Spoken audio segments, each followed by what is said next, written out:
Hey everybody, welcome to another episode of Delusional's Arcade. So it's been a little crazy around here. I've been doing stuff, the holidays are here, it's just I'm always working or spending time with family. I was off all this week, but as you can hear in my voice, I'm a little raspy. I had a bad cold, so we're even lucky to have an episode, but I haven't had much time to do any editing or filming or anything. So I decided, let me at least give you guys an update of what's going on this week and this month here. So nothing really happening with this tournament Arkanoid. I will work on that in the future. And this one's humming along, it's working fine, my multi-Williams, my outrun and all that stuff. But on this side, things are going a little different. I'm actually starting to work on my SmashTV a little bit. I'm working with my Super Pac-Man over here. And, you know, Galaxian, and I'm just gonna update you on those and what I've done with the arcade. So without further ado, let's just go ahead and jump right in the video.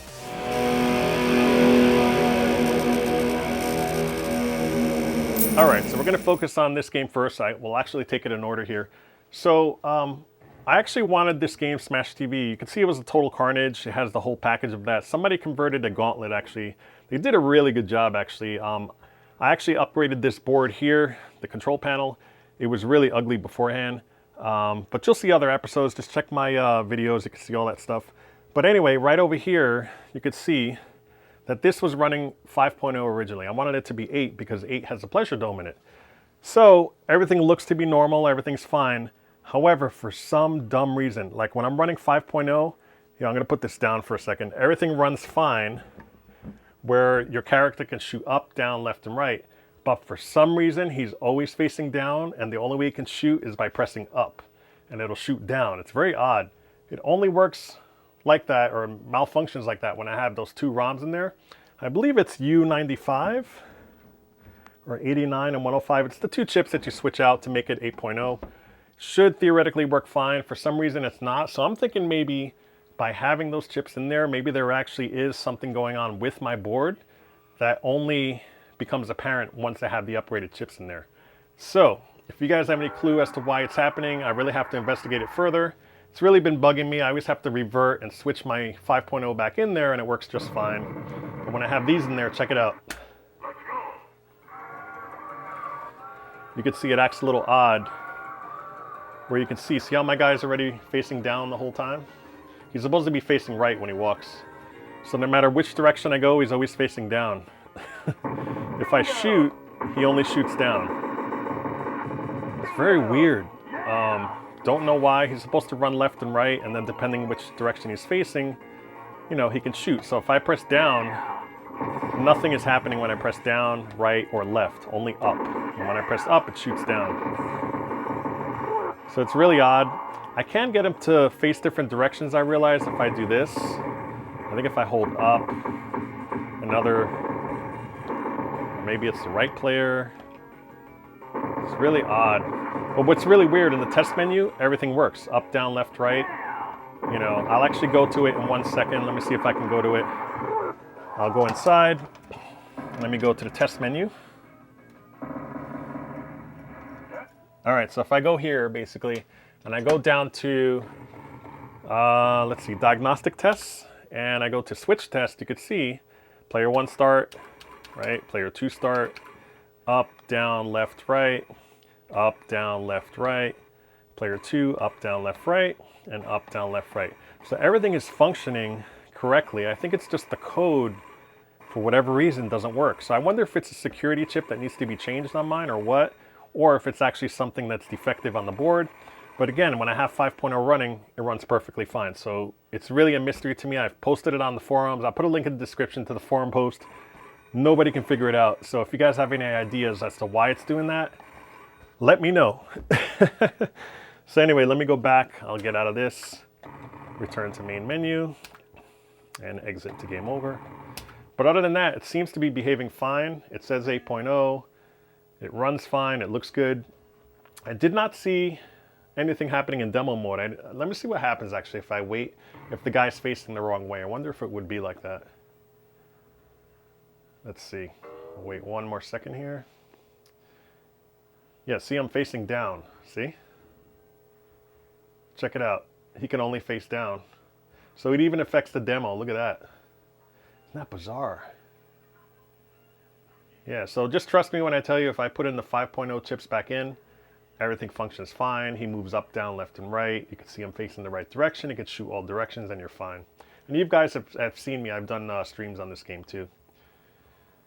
So yeah, so that's what it is. Occasionally you see he faces diagonal every now and then, but look, he can only shoot in one direction. Very, very weird. All right, so let's move on. So this next game here, this is the Super Pac-Man that I'm going to be working on shortly, probably next actually, where if you go in there, you can see I have the board out, and I actually brought this over to Richie Knuckles. I'm going to zoom in a little bit here. But basically what I've done to this board, I had some ROM errors and it said that it was 2D. That's this one right here. I socketed it. This socket actually is a really cheap socket. I might redo that. But this socket here is one of the RAM chips that said was bad. It worked for a little bit, it worked great, and then it went out again. So I have not replaced this. The chips usually go bad pretty quickly. Some are cheap, they're the wrong ones. So what I'm gonna do is I'm gonna swap this one out, put a new one in. I have the new ones. I should have the new ones around here somewhere. Oh, here they are. So I have a whole bunch of these. I'm going to do that. So we'll do an episode on that. I did try this. As you can see in the footage here, I went to Richie Knuckles. He plugged it in for me, and it seemed to work exactly like it did here. So I know it's definitely not my wiring on my machine. Definitely is the PCB that something's wrong with it. So that's good, in my opinion, because trying to trace down wiring issues is just a pain in the butt. So we'll go ahead and redo that. We'll also clean up the wiring because a lot of the stuff needs replacing, like the fuse block. It gives it that hum. We can kind of clean it up. So we'll do that. I just did not have time this week, like I said. I've just been a little under the weather. And Miss Pac-Man is humming along just fine. She's working great. She looks awesome. I may not even do anything with that monitor. I recapped the monitor. It does have burn-in, but you cannot see it, so it's running great. It's one of my top favorite games. I play it every day. You know, when you want to relax, come home from work, you play some speed Pac-Man or slow Pac-Man or just variations of it. The only thing I want to do is probably down here, I'm going to add a easy coin up. Even though it's set for free play, if you go to the menu over here and try going to a game, like see it's set for free play right now. If I go to the menu and you go to the other games on the bottom, let's see. And I want to play like, you know, Caterpillar or Pengo or something like that. You have to put in a quarter. So I do need that credit button for that.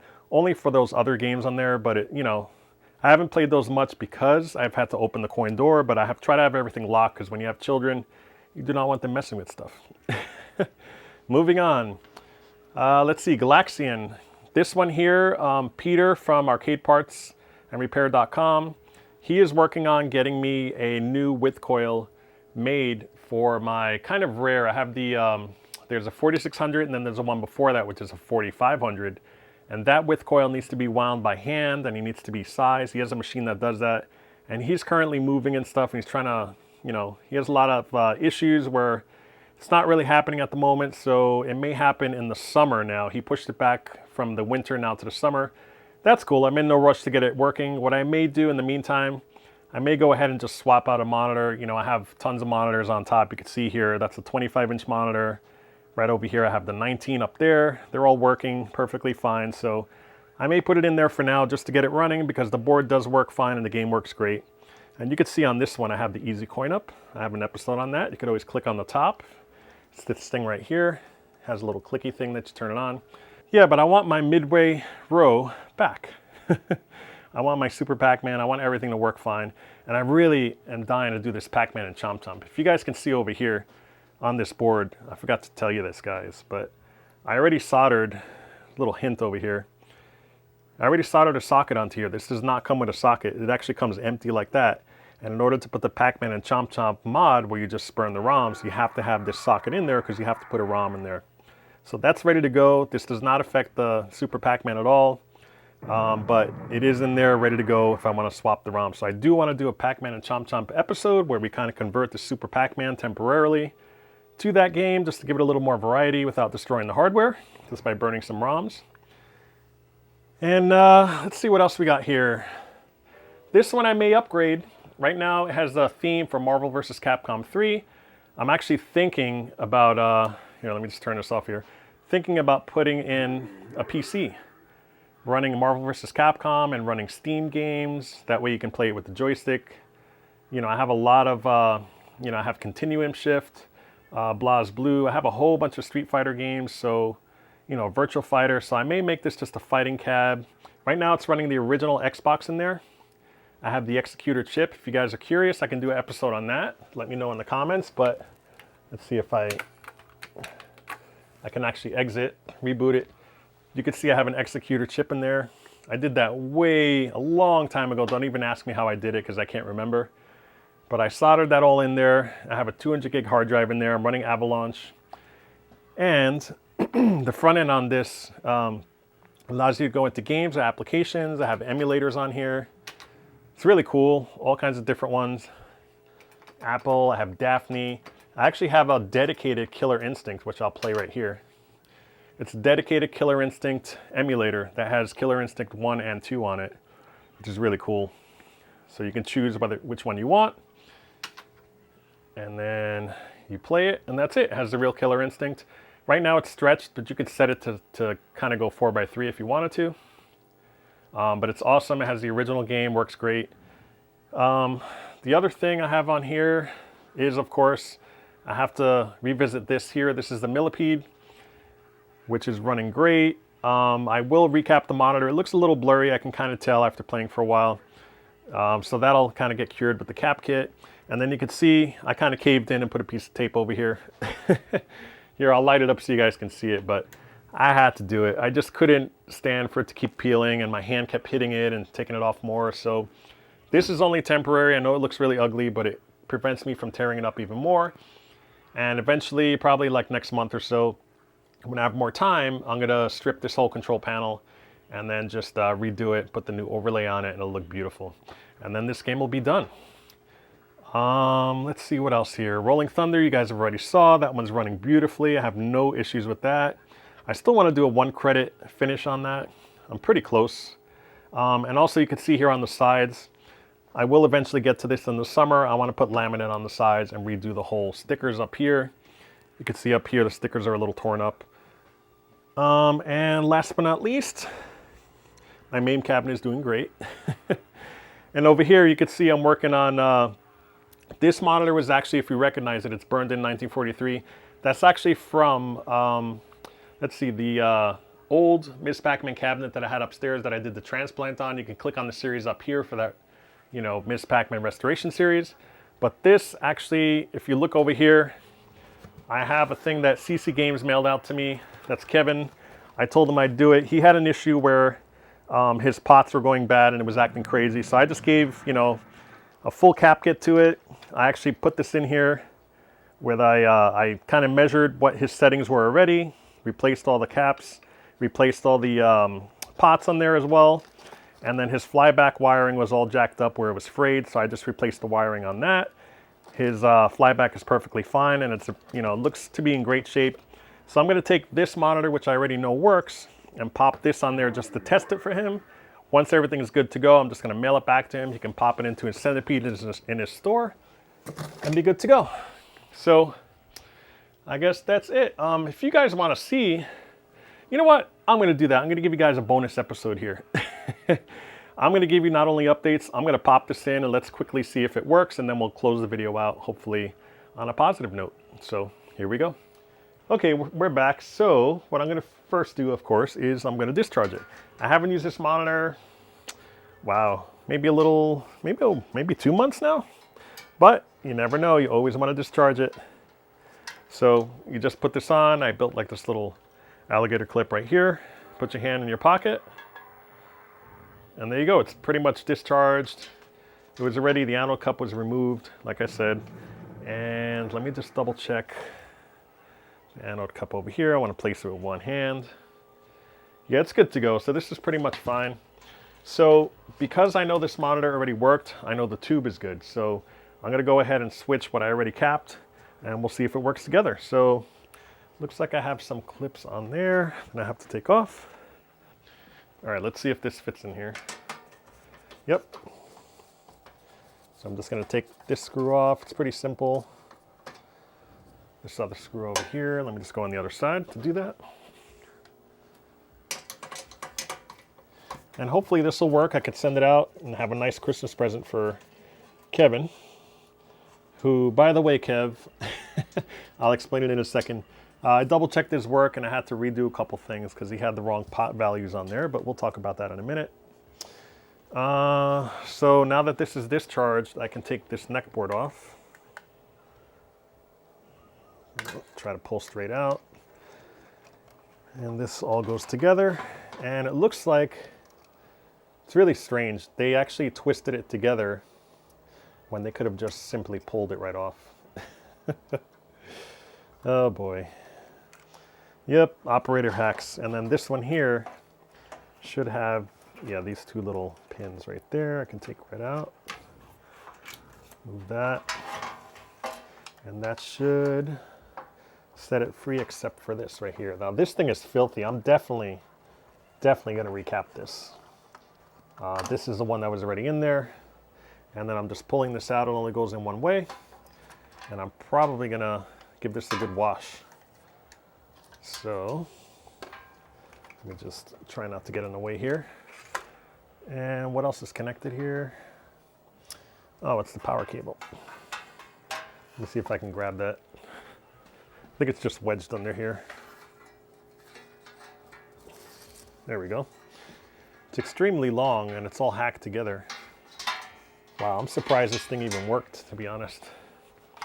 What I think is pretty funny too is, I'll show you in a second.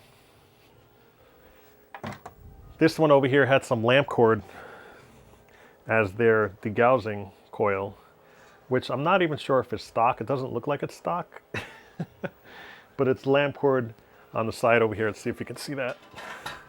Right over here. So this is not really, in my opinion, stock. Anyway, let me take his version that I just redid. I'm not going to bother dusting this off. I'll wash that. I may wash it in the tub, believe it or not, because, you know, it's really cold out right now. It's actually, with the wind chill today, was 0 degrees. That's here in the Northeast. So here's a new one. It's freshly recapped, redid everything. Kevin, you can check it out. I gave you all new pots up here in the neck board. These are the ones that he attempted to do on his own, which I told him to swap out, but these are all different values. Some are, I think, I want to say 25K.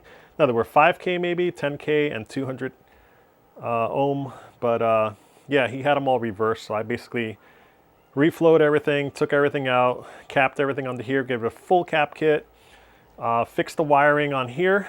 So this whole thing was hanging off. I guess it got damaged in shipping. So I'm going to pack it up really good when I bring it back. But I found an additional screw. The screw was missing here, so it's kind of hanging off. And I did completely replace and solder this wire right here. This is a thick gauge wire, equivalent to what was in there. That goes right to the board. And it's good to go. And I reflowed everything underneath, washed it with some alcohol. It's nice and clean, looks beautiful, looks brand new. Hopefully we'll, you know, be successful here. So I'm just going to slip this right in here. I'm going to kind of use the existing mounts that were on there. See if I can get that in there. And just to make myself feel better, I'm going to go ahead and put these screws in just to mount it properly, so it's not hanging around and flopping around in there. And I also don't want to lose the screws here. This has totally been discharged like we just saw before, and then I worked on this chassis, so it's been discharged for sure as well. Again, if you're ever unsure, what does this take? 2 extra seconds to do. It's fine, completely fine. So I did change out, by the way, the B plus cap, because I felt, you know, why not? I'm going to bulletproof it a little bit. And it should be fine. The flyback should be good. So I'm just going to pop this back on here. That's in there. Nice and snug. This is actually in better shape than the one I had in there. And before we forget, I'm actually going to go ahead and plug this in. That goes down here. And then the ground cable, which is kind of janky, which I'm going to redo, will go on the neck board in a second. I believe it goes right here. I think either one it goes to. So we're gonna pop that on there, kind of like that. And Kevin, your ground for your degaussing coil and your chassis and all that stuff, it's gonna go right here. Slips right in. Don't forget that. If you forget to connect that, it's gonna be big trouble. All right, this I can put on the side. Same thing with that. And I think my degaussing circuit is, doesn't matter which way I put it in. There's that and that one. And that's in there, the neck board's in there. Now the neck board values I actually matched. That's these things right over here. The pots, when I took them out, what you do is you measure each leg with a multimeter and you get the ohm readings on that and you could tell what it's set to. And then when you take the new one, you actually connect it and then turn the knob till it equals that setting on the multimeter. And then when you put it in, it's the exact same setting as the other one was. So it's pretty close to what it was. I usually do that without resetting them all because it's a real pain to reset them all. Hopefully that'll be close. We may have to adjust them here and there. But Kevin, when you do get it at home, you're gonna wanna adjust it yourself. Try not to play with these too much, but mainly you're definitely gonna have to mess with the ones on the bottom for the vertical hold and all that stuff. The B plus pot right there, I would not touch at all. I replaced that as well. You'll see it down there. And I will set up a multimeter now to test B plus since I did change the B plus cap on there. So let me think the best way to do this. I guess I'll turn it this way. And I'll plug it in with my adapter that I have. So let me go ahead and set that up. I'll put the adapter, I'll set it to my other game here with the ISO, and then we'll plug it in and see what happens. Okay, so we're back. I hooked everything up. It looks like it's good to go. I got my TPG ready to go. I'm not sure if I hooked up the TPG correctly to the pins on the board, but we'll see. We could always adjust that later. I have my multimeter set up. It's basically set on here. I have, luckily there was like a little tab I can hook into on the chassis, and then the other end is going to go on this white connector on this ceramic piece here that's closest to the tube. And you could always find that out if you go to arcadepartsandrepair.com. You can see right here. It says that you have to set it to 120 volts DC. That's a reading we should get, and we're going to kind of adjust it with that little knob. And then you're checking with the black meter lead on chassis ground and red lead on the white wire closest to the tube on the ceramic resistor that is on the left side of the chassis. So we're going to adjust B plus at R909. And R909 is actually located right here. So let me grab my tool, and you basically are going to put it in right here, and I'm going to adjust that pot right there. Right now it's set to dead center, so I'm going to have to, definitely adjust it. So hopefully this thing won't blow up when we turn it on. Hopefully it'll get some power. I don't even know if I have to replace the hot on the side or this transistor over here, so we'll find out. So here we go. Let me just double check real quick. Everything's hooked up. I got this wire, not a fan of it, but we'll leave it for now. I got that there, I got the ground. And I think there's supposed to be another ground that goes from there to the chassis, but it didn't have it, so I'm not gonna put it on. All right, so now I'm just gonna take my outrun, I'm gonna unplug it real quick. That's the piece right there. I have an extension cord that I built that I'm just gonna pop in.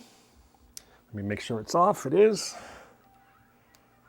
All right, and we're gonna plug it in and see what happens. Here we go. Hopefully nothing caught on fire, nothing smoking. If it's smoking, you gotta unplug it immediately. And it looks like it's a little low. I'm set to 105.8. It should be at 120. Is that what it said? Looks like it's pretty stable. We'll see what happens. I'm gonna go ahead and take this pot right here with this really, really long tool. That's awesome. And I'm gonna twist it till I see change. 106, 109. Let's keep cranking it up slowly. As I'm doing that, it's getting more static. There it is, 117. I want to do it really tiny increments because you don't want to overdo it here.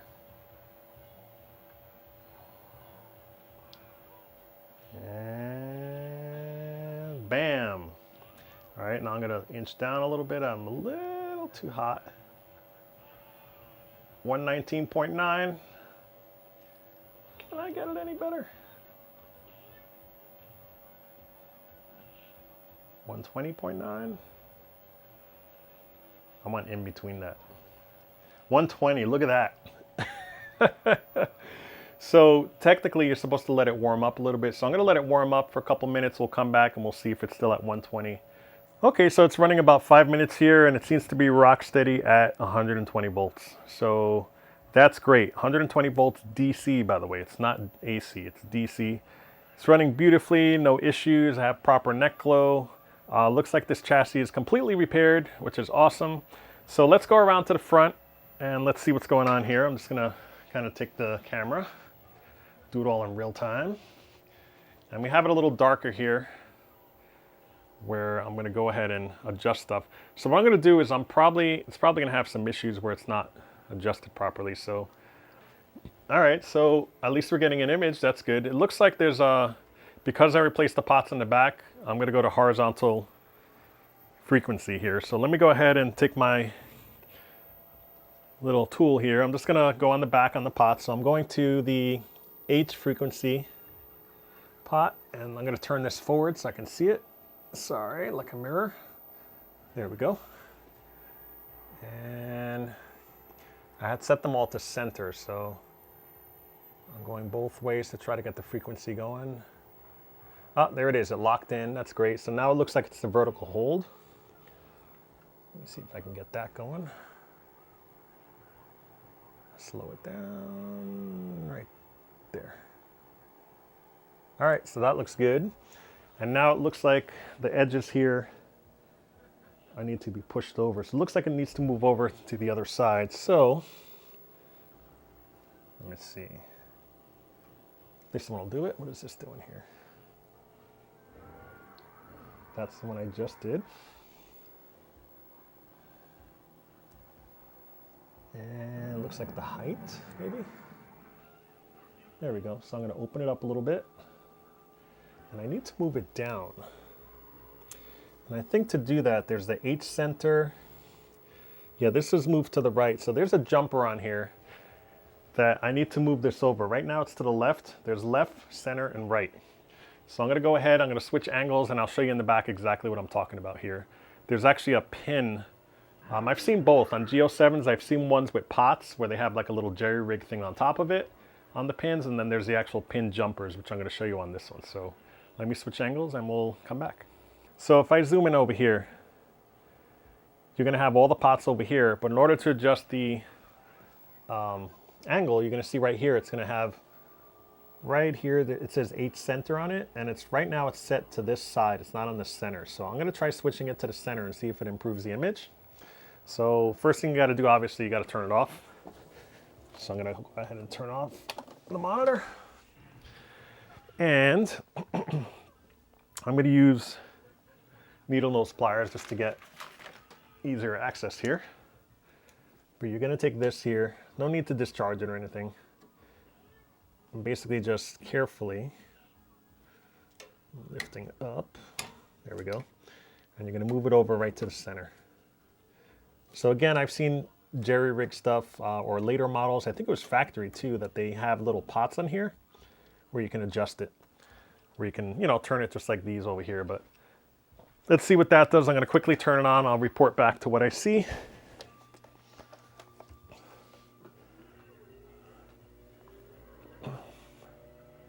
And that still looks tilted to the left a little bit.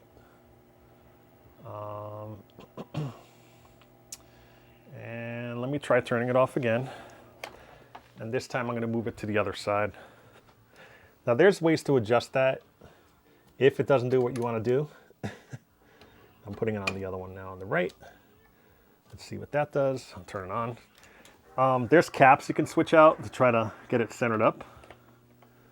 I'm not going to go ahead and do that. I wonder if... It's not really doing anything. It seems the same the whole time. So nothing really changed when I did that. I wonder if this is even on. If it's connected properly. Oh, you know what? That was vertical center. I moved the wrong one. I want to move horizontal center, which is this one here. So that made sense. So let me just double check vertical centering. I'm going to pop that one in the middle too. So let me take it all out again. And let's start this over. So, all right, so there's a couple pots here. I'm going to remove this. I'm going to put it right in the center. And I'm going to take this one. This is horizontal. And hopefully I can take that out. Put that in the center. Now you always have to redo these every time you cap a monitor. It's going to be different every time. So, you know, now that everything is different, they have better values on the capacitors and the resistances are better.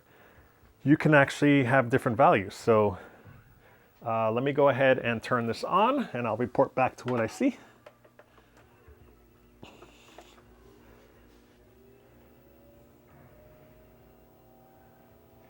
Test pattern generator is still on, and I see no change. Didn't really change much. And let me turn it off again.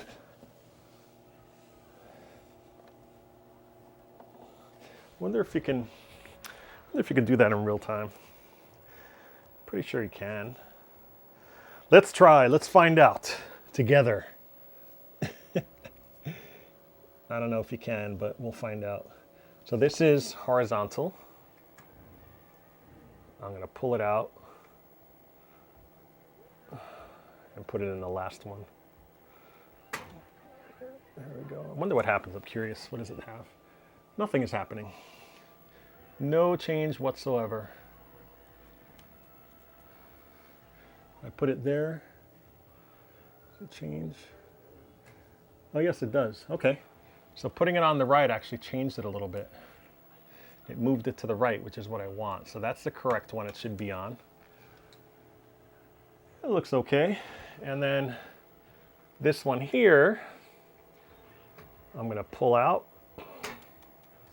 And then let's see if I move it to the right. How does it look? Let's see. Yeah, that one works too. So I want that on the right as well. Let me try the left to see what it does. The left moves it up. I want it to move down. So I'm going to put it on that one here. All right, so those are the two that I have it at. It's as good as it's going to get. All right, so we're moving around. Let's see what this does here over here. So basically when I did those two, the one on the left, extreme left, moved it over a little bit, so it's less of a gap here. And also there's less of a gap down there. So now I can use the horizontal width coil, hopefully, to move stuff around. That would be straight down right in here. And I have this really long tool, so it makes it way easier. So I can actually look at it while I do it. And hopefully this will move. A lot of times they're frozen, this one is not. But it's not really doing anything. Oh yeah, it is. I can see it moving right here. So,